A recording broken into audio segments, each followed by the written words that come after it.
So imagine you had to rebuild your entire culture from the ground up.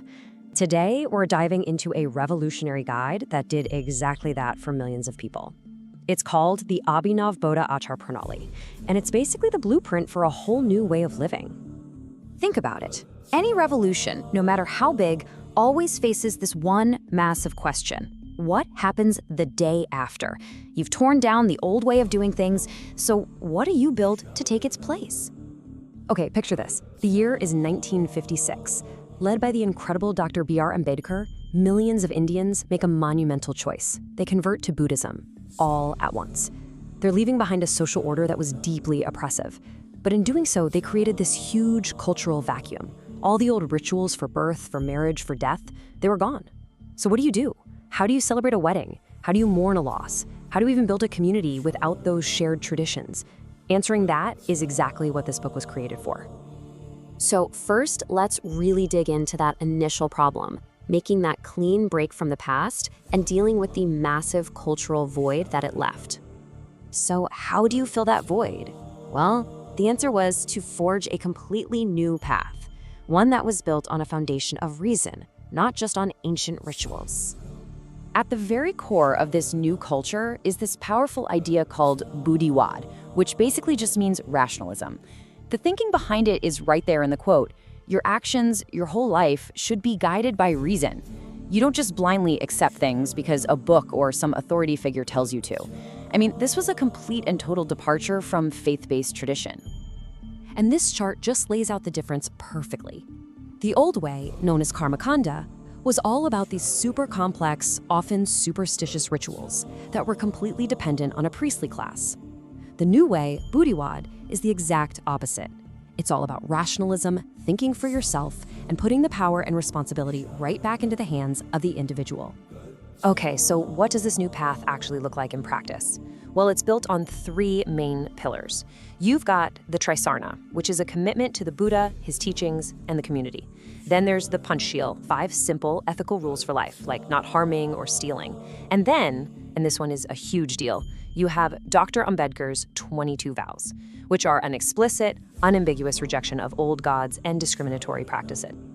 Now, this whole philosophy wasn't just some abstract idea. It was designed to be applied directly to life's biggest moments, completely redefining everything from birth to death. And to see just how practical this gets, let's zoom in on one powerful example, a wedding. This book takes a moment that's usually full of really complex traditions and just radically simplifies it.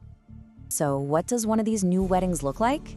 It's amazingly simple and totally focused on equality. The couple takes vows, but not before a sacred fire or anything like that. They do it in front of images of the Buddha and Dr. Ambedkar, honoring reason and social reform. There are no priests, no complicated rituals, and you definitely don't need to check with an astrologer for an auspicious time. The whole thing is just a simple gathering of family and friends, celebrating together, usually just sharing a meal. The focus is on the people, not the performance. But you know, what's left behind is just as important as what's included. I mean, this is social reform disguised as ritual. Dowry, or hunda, gone, explicitly forbidden. The need for priests and all their fees, which was a huge financial burden for families, totally eliminated. All those superstitious bits, gone. Any consideration of caste, completely rejected. And all that pressure to have a lavish wedding that puts families into debt, that's strongly discouraged.